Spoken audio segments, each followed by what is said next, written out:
बीच में सर इसको ओ भाई पीछे हो जाए भाई, पीछे हो जा।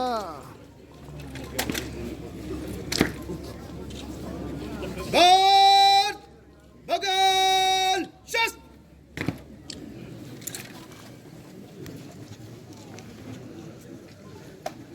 जय हिंद श्रीमान। हिमाचल प्रदेश पुलिस जिला सिरमौर 1-4 की गार्ड आपके निरीक्षण के लिए उपस्थित है श्रीमान। जय हिंद श्रीमान। गार्ड संतरी खड़ा रहेगा। शेष गार्ड विसर्जन।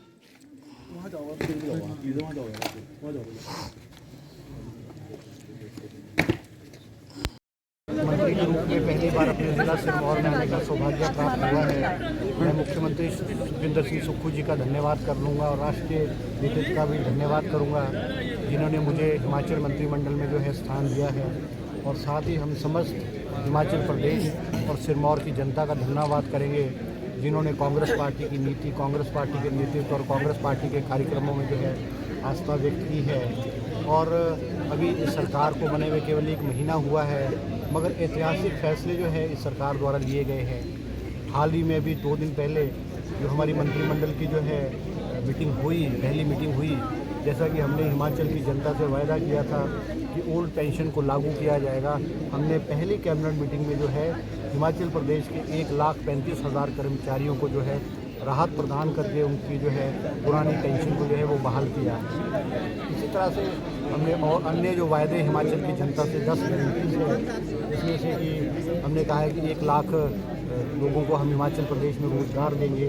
उसके लिए भी कैबिनेट ने एक सब कमेटी बनाई है जो मेरी अध्यक्षता में है, और एक दूसरी सब कमेटी जिसमें धनीराम शांडिल जी की अध्यक्षता में और 2 अन्य मंत्री हैं।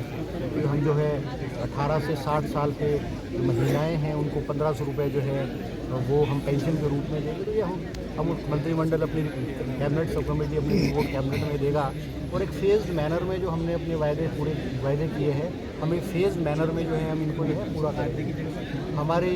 हम जो सत्ता में आई है, कांग्रेस की सरकार आई है सत्ता में, हम सत्ता का सुख भोगने को नहीं है सत्ता में आए हैं, हम व्यवस्था परिवर्तन करने को आए हैं। और पिछले 70 सालों से जिस तरह से सरकारें चल रही हैं उस तरह से सरकार में हम चलेंगे। हम इसमें परिवर्तन लाएंगे, हम भ्रष्टाचार को ख़त्म करेंगे, हम पारदर्शिता लाएंगे, और जहाँ जहाँ भी भ्रष्टाचार है, अनियमितताएँ हैं, उस पर कड़ाई से कदम उठाया जाएगा। अभी हाल में आपने देखा हमीरपुर सबॉर्डिनेट सर्विस बोर्ड जो भ्रष्टाचार का अड्डा बना था, जहाँ पे जो है पेपर दिखते थे, हमारे मुख्यमंत्री के ध्यान में जब CID और विजिलेंस ने उनको नोटिस में लाया कि ऐसा हो रहा है, तो रंगे हाथों पेपर बेचने वाले कर्मचारियों को जो है वो रंगे हाथों पकड़ा गया। ये हिमाचल प्रदेश के 14 लाख नौजवानों के भविष्य के साथ जो है खिलवाड़ हुआ, और सबॉर्डिनेट सर्विस बोर्ड उसको जो है भंग कर दिया गया है। और इसका विरोध भारतीय जनता पार्टी के बहुत सारे नेता और पूर्व मुख्यमंत्री जयराम जी ने भी इसका विरोध किया है, जबकि इनको सराहना करनी चाहिए थी। भ्रष्टाचार रोकने में जो है ये नाकामयाब रहे हैं, हमारी सराहना और प्रशंसा करनी चाहिए थी, मगर ऐसा नहीं। तो बहुत सारी बातें हैं। हमें जो है एक कंगाल सरकार मिली है, हमारा जो सरकारी खजाना है वो खाली है, और इस वक्त हिमाचल प्रदेश के ऊपर 75,000 करोड़ रुपए का लोन है। और इसके अलावा जो हमारी पहली कैबिनेट की मीटिंग हुई उसमें फाइनेंस डिपार्टमेंट ने जब हमको प्रेजेंटेशन किया और हमको इस प्रदेश की वित्तीय हालत के बारे में जानकारी दी, हम बड़े हैरान हुए। आप हैरान होंगे कि 11,000 करोड़ रुपए की देनदारी जो कर्मचारी हैं, ओल्ड पेंशनर्स हैं, उनकी कोई लगभग 10,000 की देनदारी जो 6 पे कमीशन की एरियर्स हैं उसकी देनदारी है। और पिछली 2 DA की जो महंगाई भत्ता है सरकारी कर्मचारियों का वो नहीं दे हुआ है। 970 रुपये करोड़ जो है इस सरकार को देने हैं, मतलब 11,000 करोड़ रुपए की देनदारी पूर्व की सरकार छोड़ चुकी है।